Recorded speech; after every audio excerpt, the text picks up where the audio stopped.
ఆషాఢ మాసం సందర్భంగా మన కాసం ఫ్యాషన్స్ కిలో చీరలు కొనండి, అరకిలో చీరలు ఉచితంగా పొందండి.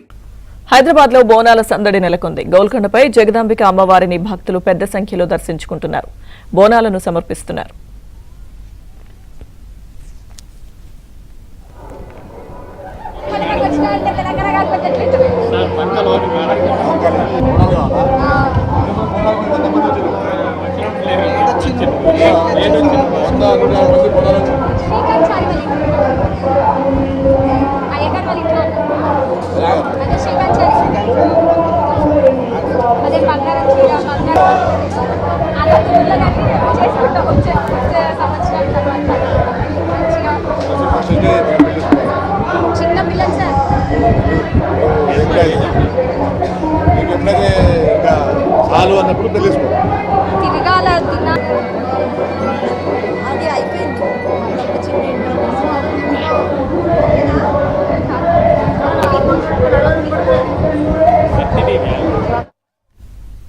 గోల్కొండ బోనాలకు సంబంధించిన పూర్తి సమాచారం అక్కడి నుంచి మా ప్రతినిధి శ్రావణి లైవ్ లో అందిస్తారు.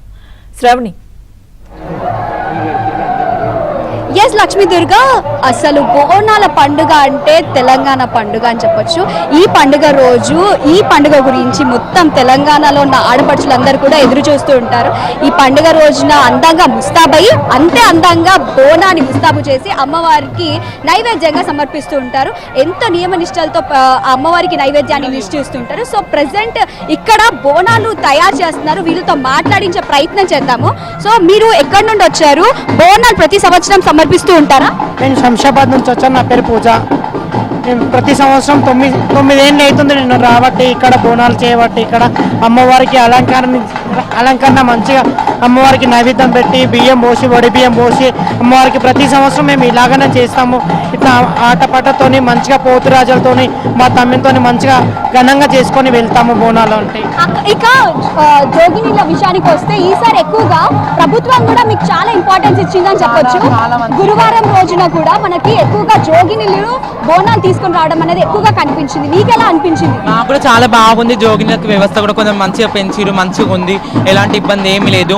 అమ్మవారి దయ వల్ల చాలా మేము మంచిగా ఉన్నాం. ప్రతిరోజు ఉపవాసంతో ప్రతి ఆదివారం, ప్రతి తొలి ఆదివారం రోజు మేము ఖచ్చితంగా 9 ఏళ్ళను మా మమ్మీ వాళ్ళు 9 ఏళ్ళను చేస్తున్నారు. మేము ఇప్పుడు 11 సంవత్సరాలు ఇక్కడ బోనం చేయబట్టి మాకు ఎలాంటి ఇబ్బందులు ఏం లేవు. అప్పుడు ఒక 3 ఏళ్ళ కింద చాలా ఇబ్బంది వచ్చింది. ఇప్పుడు ఈ సంవత్సరం అలాంటి ఇబ్బందులు ఏం లేవు, చాలా బాగా చేస్తున్నాము. ఇక ఇక్కడ ఎన్ని ఏళ్ళ నుంచి ఎక్కడెక్కడ జోగిన్లు వస్తారు. మీరు బోనం చేయాలనుకుంటే దాంట్లో ఏమేమి పెడుతూ ఉంటారు? అంటే మేము సామాన్యంగా అయితే పచ్చ బియ్యము, తర్వాత పైన పచ్చి పులుసు లాంటిది చేసి పెడుతూ ఉంటాము. మీరు కూడా అదే చేస్తుంటారా? ఎందుకంటే అది కొండకుండల మీద అంటే 3 అంతస్తుల బోనం, 5 అంతస్తుల బోనం ఎత్తుకొని నడిపిస్తూ ఉంటారు. అమ్మవారికి ఆటపాటలతో జోష్గా తీసుకెళ్తుంటారు కదా. సో అమ్మవారి నైవేద్యం ఏ విధంగా ఉంటుంది? 7 రకాల నైవేద్యం వండుతారు. 7 బోనాలు ఉంటాయి. ఒక దాంట్లో పచ్చన్నము, ఒక దాంట్లో పరమన్నము, ఒక దాంట్లో లడ్డూలు, స్వీట్, మళ్ళీ సూరపానకము, మజ్జిగ, అమ్మవారికి చింతపండు, నెయ్యి వేసి పరమాన్నం చేస్తాము. అట్లా వేసి అమ్మవారికి 7 రకాల బోనం, 7 అంతస్తుల బోనం తీస్తాం మేము ప్రతిసారి. ఇక పోతురాజుల విషయానికి వస్తే మీరు ఆడుతూ ఉంటే పోతురాజుల విన్యాసాలు ఇంకా ఉంటాయి. మా అక్క వస్తుందని చెప్పేసి ఆడుతుంటారు. మా అక్క వస్తుందని చెప్పి వాళ్ళకి సంబరం ఉంటది కాబట్టి వాళ్ళకు మాతో పాటు ఇక్కడ 7 అక్క చెల్లెలతో సంబరంగా ఉంటది కాబట్టి వాళ్ళకి మాతో మంచిగా ఘనంగా ఆడుకుంటూ ఆడుతూ పాటుతూ వస్తారు మాతో పాటు.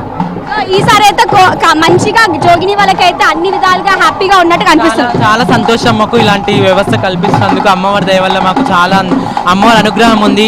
అందుకే మేము ప్రతి ఏటా ఉపవాసంతో అమ్మవారి దగ్గరికి వచ్చి ఇక్కడ బోనాలు చేసి అమ్మవారికి ఎక్కించి పాడి పంటలు, పైర్లు, రైతులు ప్రతి ఒక్క యావత్ తెలంగాణ అంతా నిండుగా బోనాలు చేసి అమ్మవారికి ఎక్కించి ప్రజలందరినీ చల్లగా ఉంచమ్మని మొక్కుకుంటాం మేము ప్రతిసారి. మేము మా కోసం కాదు జోగిలము, లోకం కోసం, ప్రజల కోసం మేము అమ్మవారికి బోనం చేసి లోకాన్ని అంతా కాపాడనమ్మని మొక్కుకుంటాం ప్రతి సంవత్సరం. సో చూస్తున్నారు కదా, ఇక్కడ జోగినులు అందరూ కూడా అమ్మవారి కోసం ప్రత్యేకంగా పూజలు ఏర్పాటు చేస్తుంటారు. ఆ పూజలో బోనాన్ని ప్రత్యేకంగా తీసుకెళ్తుంటారు.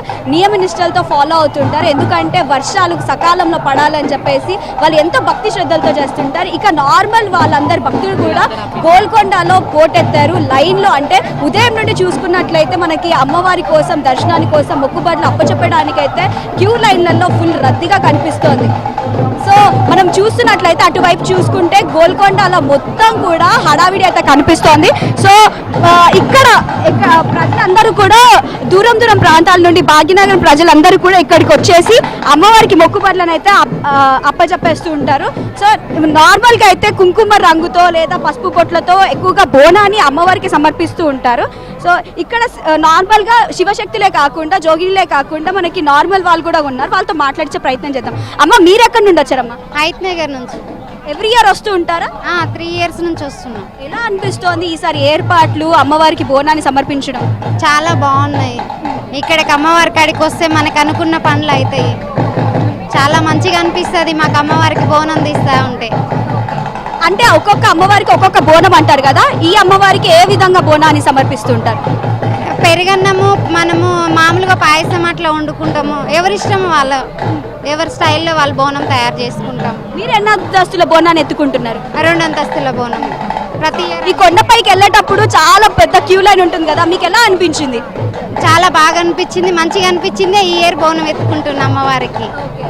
సో అమ్మవారి మహిమల గురించి చెప్పండి అమ్మ. మీకు ఎలా అమ్మవారు అటాచ్డ్గా ఉంటారు? మీరు ఎలా నమ్ముకున్నారు అమ్మవారిని? అమ్మవారిని చాలా బాగా నమ్ముకుంటాం. నాకు అమ్మవారు రాబట్టి 10 years అవుతుంది. ఏ పనులు అయినా నాకు అనుకూలంగా జరుగుతాయి కాబట్టి అమ్మవారికి బోనం తీయాలని నా ఇష్టపూర్తిగా బోనం తీయడానికి వచ్చిన అమ్మవారు. ఓకే. సో చూసారు కదా, ఇక్కడ హడావిడి అయితే నార్మల్గా లేదు, రచ్చరచ్చగా ఉంది. హైదరాబాద్ భాగ్యనగరం వాళ్ళందరూ కూడా ఇక్కడే కనిపిస్తున్నారు. Over to studio. Right Sravani, thank you.